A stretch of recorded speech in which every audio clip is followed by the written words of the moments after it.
Many people are familiar with these types of classical columns, which were first designed some 2500 years ago in ancient Greece.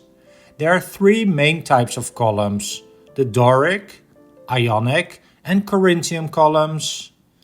They originate from different times and areas in Greece, and they became increasingly fancy. They are part of ancient temples, churches, city halls, other fancy buildings, and also just of houses.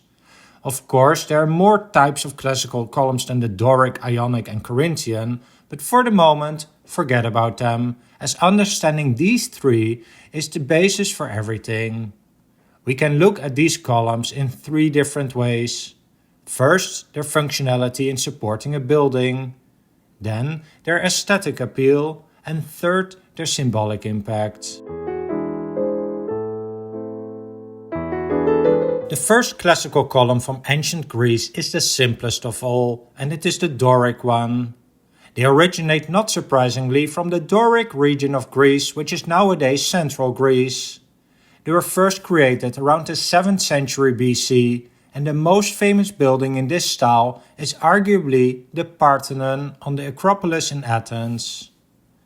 Every column has basically three parts, which are the base at the bottom, the capital on the top, and the shaft being the long vertical part in between the base and the capital. The most distinctive element of the Doric order is the simplicity of the capital, as you can see here. It consists of a circular stone called the echinus, which is flat and plain, and a larger square slab on top of that called the abacus. The shaft of the Doric column is fluted, which is the name to indicate that there are vertical grooves or channels along the shaft. For the Doric column, there are usually 20 parallel and concave grooves, and they are added for decorative purposes. These grooves add some lights and shadows along the column, making it visually more appealing than if the shaft was completely smooth. You'll see that the other orders of classical columns will also have these grooves, although with some variations. One more interesting element of the shaft is that it is typically a bit wider in the middle than on top or the bottom, something that is called anthesis. It's a subtle touch to counter the visual perception that a straight column may appear somewhat thinner in the middle than at the bottom, providing the perception that the column is not totally stable.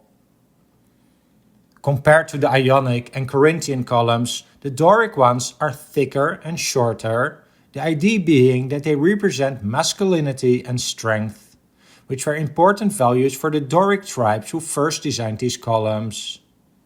The column had to be sturdy and strong. Another element that emphasizes these characteristics is the lack of a base. Before I mentioned that columns consist of a base, shaft and capital, but for the Doric columns the base is often missing and the shaft is directly placed on the ground, as you can see here. Although over time the inclusion of a simple base to the Doric column has not been that uncommon. And just for reference, the Doric column is the most common one you will see in buildings today. Here's the top of an Ionic style column at the White House in Washington, D.C. The first thing you probably notice is the more elaborate shape of the Capitol, characterized by the presence of so-called volutes, which have the shape of a spiral scroll.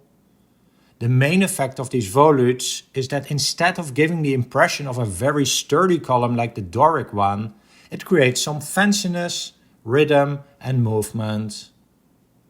The columns at the west wing of the White House are also a good example of the variation in each order of columns. The original Ionic columns, and still the large majority of them today, have grooves on their shaft, but in the design of the White House, these are omitted. This Ionic column from the Temple of Artemis at Sardis clearly shows the presence of the grooves. And whereas the Doric column typically had 20 grooves, the standard number for the Ionic column is 24, and that is the same for the Corinthian column we will see later. And in between the grooves are narrow flat bands, adding a little bit more elegance than the original Doric column. The Ionic column is also taller and more slender, adding to its elegance. Another difference with the Doric column is the presence of a base for the Ionic ones.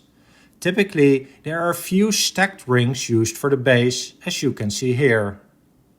And sticking to the comparison with the Doric column, which you can see here, the whole vertical structure above the capital of the column is called the entablature, which can include the architrave, frieze and cornices. Here you can see a scale model of the Parthenon, and on the frieze above the columns you can see repeatedly a pattern of 4 vertical bands with 3 grooves. These are called triglyphs. In between the triglyphs are so-called meadow-peas. In this case an empty rectangular area, but in some cases some decorations are included on these meadow-peas. Well, returning to the Ionic column, their frieze usually contains continuous decorations, in this particular case in color. So definitely more fancy than the Doric buildings. One of the most famous and well-preserved early examples of the use of Ionic columns is the Temple of Athena Nike on the Acropolis in Athens, which you can see here from the side. The Ionic columns are associated with elegance and sophistication.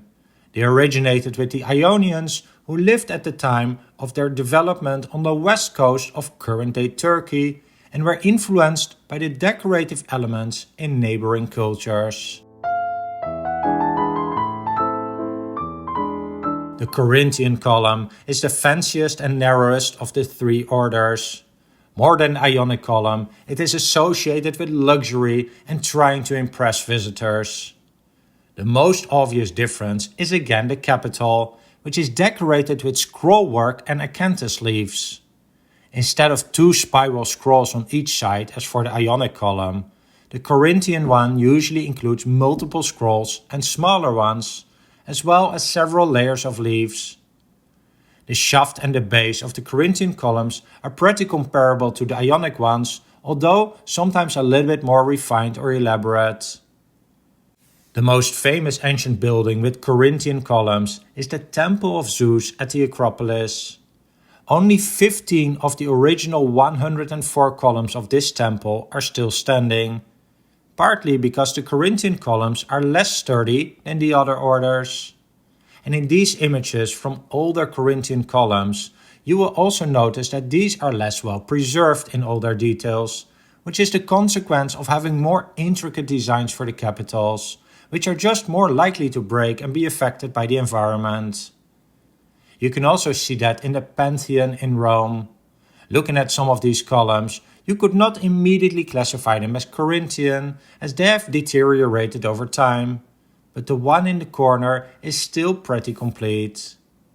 The origin of these columns is more mysterious than of the other orders, although we do know that the Corinthian column was designed later than the other 2.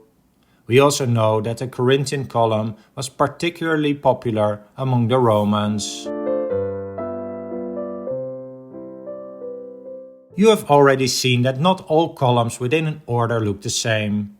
Over time, people started to make more variations to these 3 styles. Here's, for example, a variation on the traditional Corinthian column from the 3rd or 4th century BC. You can still see some parts of the acanthus leaf if you look carefully, but the body of a double-bodied sphinx is dominating the capital.